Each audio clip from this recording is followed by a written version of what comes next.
빌립보서 강의 44번째 시간입니다. 오늘은 빌립보서 3장 7절부터 9절의 말씀을 가지고 함께 은혜를 나누어 보도록 하겠습니다. 우리는 지난 시간에 바울이 자기의 자랑을 이렇게 쫙 늘어놓는 것을 보았습니다. 유대인 중에 유대인, 나는 정통 유대인이다. 나는 바리새인 중에 바리새인이다. 즉 유대의 종교 지도자로서 율법에 관한 한 아주 탁월한 해석 능력을 갖춘 그런 사람이다. 그리고 베냐민 지파다. 그러니까 한마디로 말해서 바울이 자꾸만 자기의 족보, 자기의 정체성을 이야기하였습니다. 왜 이런 이야기를 꺼냈죠? 당시 빌립보 교회를 어지럽혔던 거짓 교사들, 유대주의적 율법주의자들을 정면으로 공격하기 위해서였습니다. 그들의 주장은 율법을 지켜야 된다. 할례를 받아야 구원받은 하나님의 백성이다. 하면서 교회에 침입하여 성도들이 가지고 있는 진리, 이 진리를 희석시키고 헷갈리게 만든 거예요. 더군다나 성도들은 어떤 자괴감이 들었던 겁니다. 아, 우리는 선민 백성이 아니야. 유대인이 아니야. 하나님이 제일로 유대인을 먼저 생각하시는 거 아니야. 하면서 신앙생활에 좀 혼란을 겪게 하는 그런 잘못된 가르침을 하였던 겁니다. 그래서 바울이 나는 누군지 아느냐? 그 거짓 교사들, 유대주의적 율법주의자들이 가지고 있는 정체성보다 비교할 수 없을 정도로 나는 탁월한 사람이다. 그런데 왜 나는 지금까지 내가 단 한 번도 나는 정통 유대인이다, 바리새인 중에 바리새인이다, 베냐민 지파다 라고 당신들에게 한 번도 이야기를 꺼내지도 않았고 강조하지도 않았는지 압니까? 라는 질문이었던 겁니다. 바울은 자기를 자랑하기 위해서 꺼낸 것이 아니었습니다. 잘못된 가르침을 전면으로 반박하기 위해서 자기가 과거에 어떤 정체성을 가지고 살아왔던 것을 가르쳤던 겁니다. 빌립보 교인들은 이렇게 말하는 바울의 깊은 의중을 깨달아야만 했습니다. 바울은 지금까지 자기가 유대인으로서 정말 정통 중에 정통 유대인으로서 자랑하지 않는 이유를 오늘 7절에서 밝히고 있습니다. 7절을 보겠습니다. 그러나 무엇이든지 내게 유익하던 것을 내가 그리스도를 위하여 다 해로 여길 뿐더러.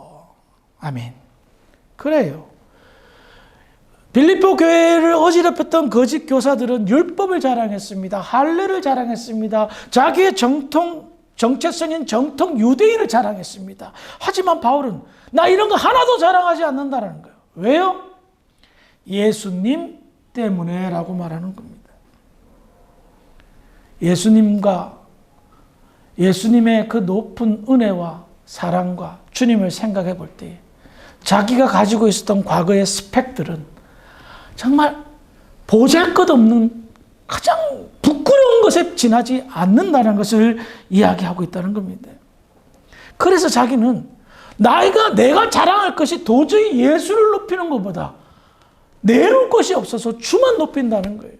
근데 문제는 거짓 교사들은, 유대주의적 율법주의자들은 나는 할례를 받았다. 하나님의 선민 백성이다. 우리는 어려서부터 율법을 배웠고 율법을 지금도 지키고 있다.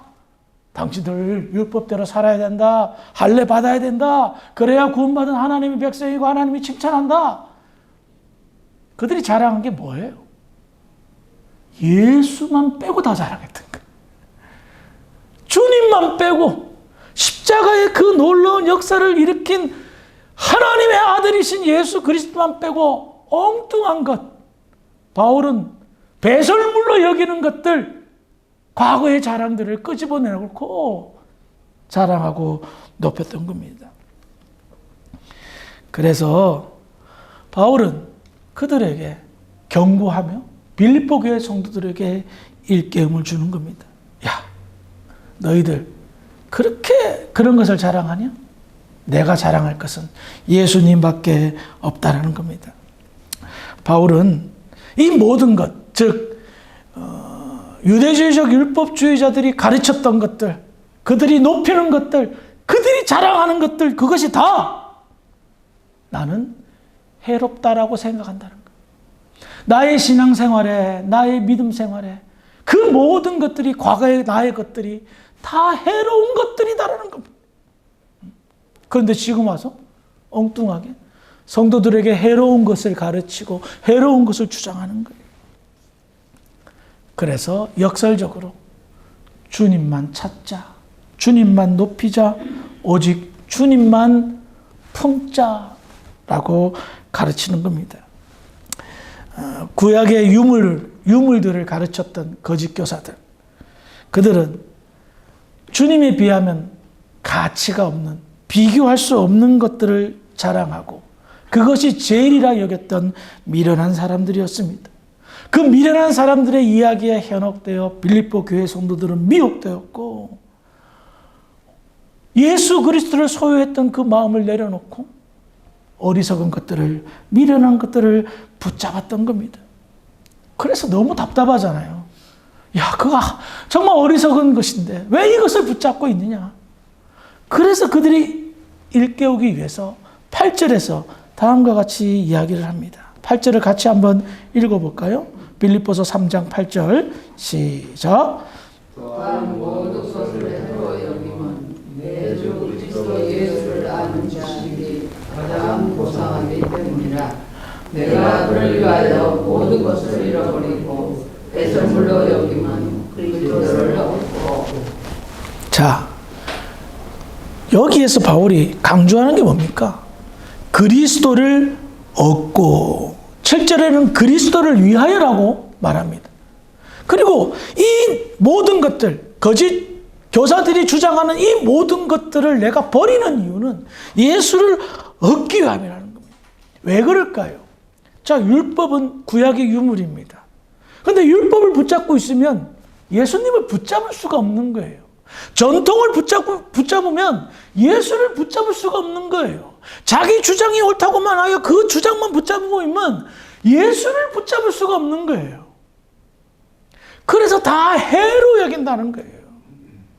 바울의 생각은 온통 그리스도밖에 없는 겁니다. 예수밖에 없는 겁니다. 율법의 행위가, 그래요, 율법대로 살면 굉장히 거룩하죠. 절제하고 얼마나 멋있어요. 하지만 율법의 행위가 아무리 자랑할 만하도 예수를 놓치면 그 자랑은 자기 자랑에 불과하다는 겁니다. 예? 정말 열심히 율법을 잘 지키는 이유가 예수를 잘 믿기 위함이라면 오케이. 그런데 예수를 놓치는 거예요. 이것은요, 우리의 모든 생활에도 그대로 적용할 수가 있는 거예요. 여러분들이 지금 가장 많이 붙잡고 있는 게 뭐냐 말이에요. 예수를 위하여 내가 내려놓아야 될 것을 생각하는 것이 아니라 내가 내려놓을 것을 생각하지도 이것만 붙잡고 예수를 내려놓을 때가 너무나 많단 말입니다. 그래, 우리는 이제 율법하고는 아무 상관없이 사는 사람들입니다. 하지만 이 가르침에는 분명한 또 다른 현대를 살아가는 우리에게 분명한 내용이 있다는 겁니다. 바울은 과거를 자랑할 것이 너무나 많았음에도 불구하고 그것이 해롭다고 여겼습니다. 왜? 예수를 자랑하는데 그것은 해로움밖에 되지 않기 때문에. 예수를 높이는데 그것은 해로운 것밖에 되지 않기 때문에. 그래서 오직 예수만 외치고 있는 겁니다. 그래서요, 우리가 오늘 예배 전에 예배 시에 불렀던 찬송 94장 주 예수보다 더 귀한 것은 없네. 이 작사가가 이 곡을 만들 때에 무슨 생각을 만들었겠어요? 세상 자랑 다 버리고 오직 예수밖에 없는 거예요. 제대로 예수를 만나니 눈에 보이는 것은 예수밖에 없는 거예요. 거짓 교사들은 예수를 제대로 온전히 만나지 못하니 눈에 보이는 것은 자기들의 오랜 전통인 율법 지키는 것밖에 보이지 않았어요. 그러니 바울이 너무너무 답답했던 겁니다. 기껏 잘 가르쳐놨더니 엄한 놈들이 들어와가지고 교회를 문란스럽게 만들고 어지럽게 만든 거예요. 그래서 다시 한번 상기시키는 겁니다. 오직 예수밖에 없다. 예수보다 귀한 것은 없다라고 말입니다. 빌립보서 3장 9절을 보겠습니다. 시작. 그 안에서 발견되려 함이니 내가 가진 의는 율법에서 난 것이 아니요 오직 그리스도를 믿음으로 말미암은 것이니 곧 믿음으로 하나님께로부터 난 의라. 이제 바울은 빌립보 교회 성도들이 흔들리는 이유에 관해서 설명합니다. 빌립보 교회 성도들이 흔들렸던 이유는 뭐냐? 거짓 교사들의 말에 미혹됐던 이유는 뭐냐? 의롭게 되는 것 때문에 흔들렸어요. 율법을 지켜야 의롭게 된다. 할례를 받아야 의롭게 된다. 그러므로 율법으로 말미암아 내가 스스로 의롭게 됨을 취할 수가 있다는 겁니다. 바울은 그러나 그렇게 가르치지 않았습니다. 인간 스스로 의롭게 됩니까? 인간이 가지고 있는 그 능력으로 수고와 노력과 봉사와 헌신과 충성으로 의롭게 될까요? 여러분, 성경이 말하는 구원론은 잘 아셔야 됩니다. 타력 구원입니다. 타력 구원이란 무슨 말입니까? 타인에 의해서 구원을 받는 거예요. 그러나 이방 종교들이 가르치는 구원은 어떤 구원이에요? 타력이 아닙니다. 자력 구원입니다. 내가 돌을 닦아야지. 내가 이렇게 참선을 많이 해야지. 내가 그냥 어떤 그런 막 해코지를 해가지고 어떤 그런 경지에 올라가야지. 전부 다 자력 구원이에요. 하나님이 율법을 왜 줬어요? 율법 지키면 구원받게 해줄게. 근데 율법을 지켰어요? 그 누구도 율법을 못 지킨 거예요. 그래요. 율법의 가르침은 자력 구원이에요. 하지만 율법은 몽학 선생이에요. 내가 절대로 스스로 구원받을 수 없는 존재구나 라는 것을 깨닫게 하기 위해서 율법을 주신 거예요. 그런데 지금 와서 예수를 통하여서 타력 구원을 시켰더니 지금 와서 자력 구원한다는 거예요. 그러니까 말도 안 되죠. 그래서 바울이 그렇게 말하는 겁니다. 빌립보서 3장 9절 전반절에 그 안에서 발견되려 함이니 예수를 얻음으로 말미암아 예수 안에서 내가 뭘 발견해요? 예수님의 의를 발견한다는 거예요.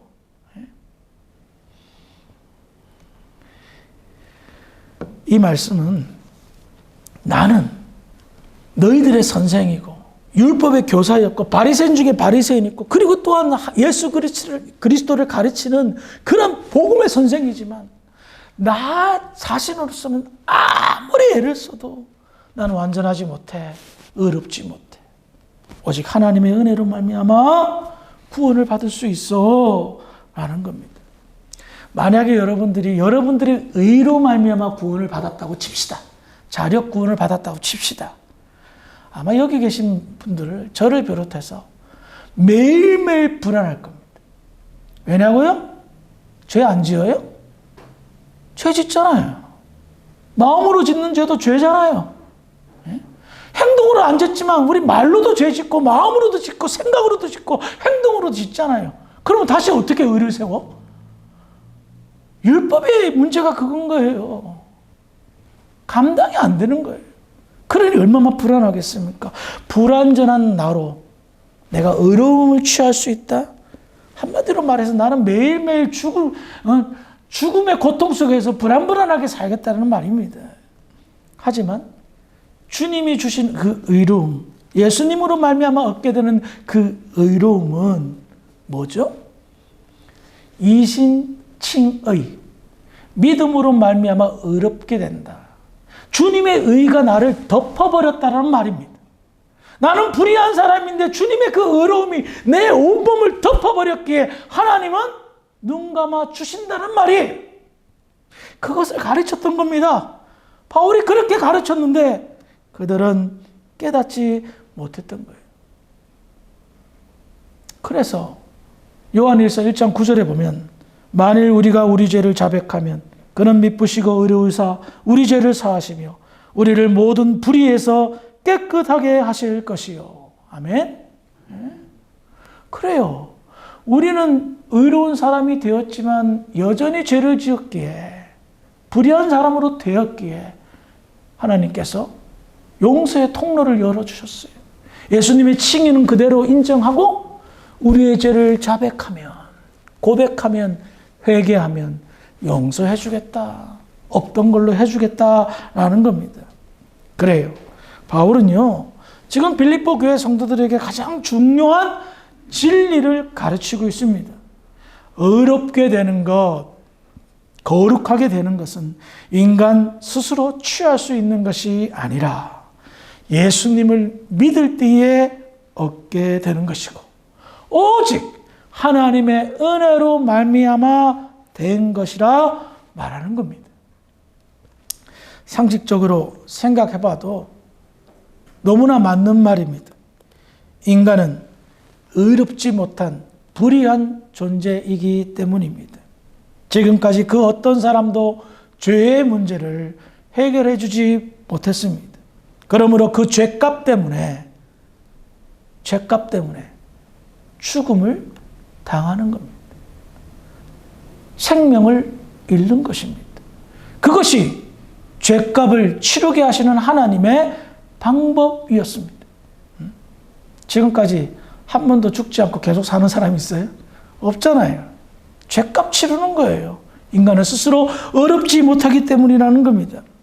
그래서 죄의 삭은 사망이고 죽음밖에 없는데 그리스도의 십자가의 은혜로 말미암아 인간의 죄의 문제가 해결되었고 그것을 믿는 자는 어렵다 여기다 어렵게 여김으로 말미암아 우리는 의로운 자가 되었다는 겁니다.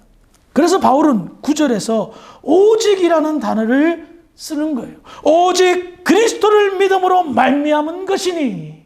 오직이라는 말은 다른 게 또 있다는 거예요? 아니죠. 이것밖에 없다라는 것을 말하고 있다는 겁니다. 신앙생활 하다 보면 구원론에 관해서 흔들릴 때가 종종 있습니다. 내가 이 믿는 게 맞나? 내가 이렇게 사는데 이거 진짜 예수 믿는 사람 맞나? 내가 구원 받을 수 있겠나? 하면서 스스로 자기 구원을 의심하는 사람들도 많더라고요.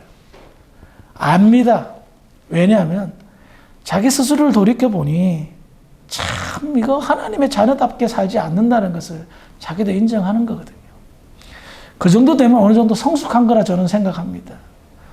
내 주제가 이런데 어떻게 천국에서 영생을 누릴 수가 있을까? 특히요, 나이 많이 드신 분들, 연로하셔서 곧 그날이 다가오시는 분들이 그런 생각들을 많이 하세요. 왜 그런 줄 아세요? 돌이켜보니까 하나님의 은혜로 살았음에도 불구하고 자기가 생각해보니 후회가 많은 거예요. 후회가. 좀 더 잘했으면, 좀 더 열심히 살았으면, 좀 더 믿음 생활 잘했으면. 그러니까 후회가 자책이 되고 자책이 의심이 돼버리는 거예요. 구원받은 건 맞는가 모르겠다. 성경은 이 모든 것을 알기에 우리에게 그 해결책을 내려놓고 있지 않습니까? 방금 요한일서 1장 9절의 말씀처럼 자기 죄를 자백하고 고백하면 하나님께서 다 용서해 주신다고 말입니다. 그래요. 예수를 믿는 믿음이 얼마나 탁월한 축복인지 모릅니다. 왜요? 그 어떤 인간도 해결하지 못했던 의로운 사람이 되기 때문입니다. 아무리 산속에서 돌을 닦아봐요. 아무리 굴속에서 처박혀서 아무것도 하지 않고 벽만 쳐다보고 기도한다고 생각해봐요. 불현듯 올라오는 그 진노, 자기를 억눌렸던 화들 끊임없이 솟아나올걸요. 우리는 스스로 어려울 수가 없는 불의한 존재입니다. 그런데 우리에게 하나님은 믿음의 축복을 허락하셨고 예수의 축복을 허락하셨습니다. 그래서 바울은 오직 예수밖에 없다라고 이야기합니다. 내가 뭘 자랑해? 바리새인? 야, 이거 부끄러운 거야. 나는 바리새인 중에 바리새인이었지만 돌이켜보니 죄인이었어. 그런데 예수님을 생각해보니 예수를 얻고 보니 내 과거는 너무나도 쓰레기였고 배설물이었어. 그래서 나는 오직 예수만 자랑합니다. 여러분, 예수만 붙잡으세요. 딴 거 생각하지 말고요. 라고 이야기하는 것입니다. 말씀을 준비하면서 바울의 그 가슴앓이를 느낄 수가 있었습니다. 엉뚱한 데 가서 헛발질하는 성도들의 모습을 보니 얼마나 답답했겠습니까? 그래서 그는 진리를 다시 한번 가르치면서 예수를 믿는 축복의 그 소중함과 그 놀라움을 가르치고 있는 것입니다. 어떻게 보면 여기 계신 여러분들은 참 운이 좋은 분들입니다. 여러분들이 뭐라고 저를 비롯해서 하나님이 창세전에 선택하셨냐 말입니다. 여러분들의 자랑이 무엇입니까? 내세움은 무엇입니까? 세상 속에 내놓아도 별것 아닌 것 아닙니까? 그런데 우리는 예수를 자랑할 수 있는 축복을 받았다는 것. 예수로 말미암아 의롭게 되는 놀라운 은혜를 받았다는 거예요. 그러면 어떻게 살아야 될까요? 거짓 교사들의 가르침을 따라 세상을 자랑하고 자기를 자랑하며 자기를 높이는 삶, 가장 미련하고 어리석은 삶이라는 것을 오늘 다시 한번 깨달은 줄 믿습니다. 오직 예수만 자랑하시기를 주의 이름으로 부탁을 드리겠습니다. 진정한 교회는요, 예수를 자랑하는 겁니다. 어떤 교회 보니까 한국에서 목회할 때 우리 교회에 뭐 총리님이 오신다, 대통령이 우리 교회 출석한다, 뭐 그딴 거 자랑하더라고요. 속으로 많이 비웃었습니다. 물론 출석하면 좋겠지만 그것이 예수 자랑보다 높일 수는 없죠.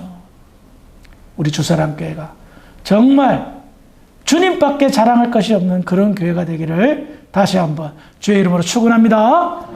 기도하시겠습니다. 하나님, 은혜를 감사합니다. 오늘 다시 한번 의롭게 되는 축복을 함께 나누었습니다. 예수님이 아니었다면 우리는 불의한 존재로서 영원한 심판을 받을 수밖에 없는데 예수님 덕분에 우리는 어렵다 여김을 받게 되고 하나님의 나라를 소망하며 살 수 있도록 인도하심을 감사합니다. 아버지, 그러나 저희들 세상의 미혹이 만만치 않습니다. 빌립보 교회 성도들이 당했던 그 미혹들이 우리에게도 다른 의미로 찾아옵니다. 이때에 저희들 다시 한번 깨닫게 하시고 하나님 붙들어 주셔서 오직 예수만 자랑하는 그런 지혜로운 성도들 되게 하여 주시옵소서. 그래서 우리 주사랑교회가 주만 자랑하는 믿음의 교회, 자랑하는 신령한 교회, 성령 충만한 교회, 하나님이 기뻐하는 교회, 하나님이 역사하는 교회, 그런 교회가 될 수 있도록 축복하여 주시옵소서. 감사하며 예수님의 이름으로 기도합니다. 아멘.